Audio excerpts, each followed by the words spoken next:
मुंबई में टाटा हॉस्पिटल के बाहर जो खाना मिलता है, कई लोग ऐसे होते हैं जो हॉस्पिटल के बाहर खाना मुफ्त में बांटते हैं कि कुछ गरीब लोग हैं या जो भी खाने का प्रॉब्लम झेल रहे हैं वो आराम से आकर खा पाएँ और अपने मरीज के साथ अपना टाइम दे पाएँ, उनकी सेवा कर पाएँ। तो उसमें एक नया नौटंकी चालू है। नौटंकी इसलिए मैं बोलूँगी कि जो समाज में हमारे गंदगी भरी जा रही है नेताओं के द्वारा कि बटोगे तो कटोगे, हिंदू बन के रहना है, हिंदू राष्ट्र बनाना है, और बहुत सारे नए नए डायलॉग जो हैं बने हैं, बड़े बड़े नेताओं के द्वारा बने हैं। उन नेताओं के बीज बोया गया है वो अब जनता के दिमाग में भी अच्छे से आ गए हैं और उसकी उपज हो गई है और खेत लहलहाने लगे। मुंबई में टाटा हॉस्पिटल के बाहर जो खाना मिल रहा था, उस खाना जो मतलब एक अधेड़ उम्र के लोग खाना बांट रहे थे, उसमें एक सज्जन थे जो फादर के उम्र के हमारे होंगे, उनको क्या बोला जा सकता है, सज्जन ही बोला जा सकता है। उन्होंने कहा कि अगर आपको खाना लेना है तो आपको जय श्री राम बोलना होगा। तो क्या आप धर्म देखकर खाना देंगे? ये किस तरह की राजनीति जो बोया गया है वो उपज में आ गई है और इसका साफ असर अब हर तरफ दिखने लगा। धर्म के नाम पर आप खाना देंगे। जब कोरोना काल आया था तो कई लोग, मुस्लिम लोग भी और अभी भी बहुत सारे मुस्लिम मदद किसी की करते हैं, तो आप किसी से ये नहीं पूछेंगे कि हम मुस्लिम हैं तो सिर्फ मुस्लिम की मदद करेंगे। ये किस समाज में हम जी रहे हैं और कैसा समाज हम बना रहे हैं और अपनी जो नई पीढ़ी आएगी उसको हम कैसे समाज को देना चाहते हैं? क्या इस तरह के नफरती चीज से हम समाज को एक कर पाएंगे? तब आप ब्लड की भी जांच करेंगे, क्योंकि कई लोग दान देते हैं। तो आप मुस्लिम हॉस्पिटल में भी जाते हैं, बहुत सारे ऐसे लोग हैं, तो ब्लड की जांच भी आप करें कि ये हिंदू का ब्लड है या मुस्लिम का ब्लड है, तभी हम अपने बॉडी में चढ़ाएंगे।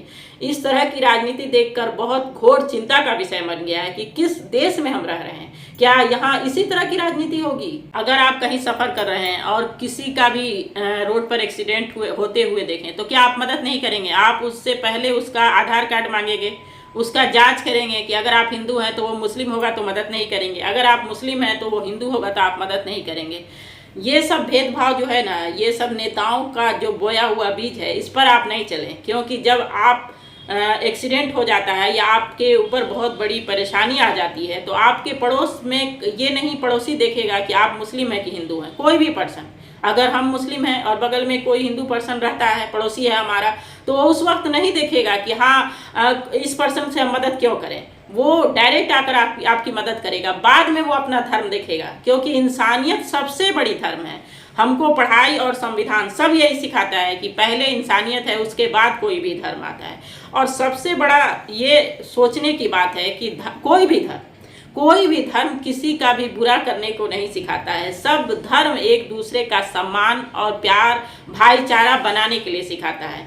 ये इस टाइप के लोग हैं जो नफरत फैला रहे हैं, वो नफरत आपके नहीं पढ़ने के चलते नफरत हो रही है और नहीं समझने के। जिस दिन ये जनता, ये सारी जनता और ये सारा समाज समझ जाएगा कि ये नफरत जो नेता बो रहे हैं ये नफरत नहीं है, ये प्यार है, हम लोगों को मिलकर रहेगा, उस दिन इनकी रोजी रोटी चलना बंद हो जाएगा और उस दिन इनकी औकात समझ में आ जाएगी। तब ये रोजगार पे बात करेंगे, महंगाई पे बात करेंगे, आपकी शिक्षा पे बात करेंगे, आपके भविष्य के बारे में बात करेंगे। लेकिन इन लोगों की रोटी किन लोगों के चलते चल रही है? जो अशिक्षित हैं, जिनमें समझ, थोड़ी सी पढ़ाई है लेकिन उनमें समझ जो उपज है बहुत गंदी बोई गई है, क्योंकि उनकी फादर और उनकी मदर के द्वारा ये चीज़ सिखाई जा रही है। मैंने लगातार देखा है, स्कूल में भी ये शिक्षा दी जा रही है। इस पर गौर करने का विषय है और इसलिए आप घर के माहौल को अच्छा बनाएं और बच्चों के दिमाग में अच्छी समझ दें। जब आप न्यूज़ भी देख रहे हैं तो न्यूज़ पर जो चैनल ऐसे भड़काऊ चीज़ को दिखा रहा है, वैसे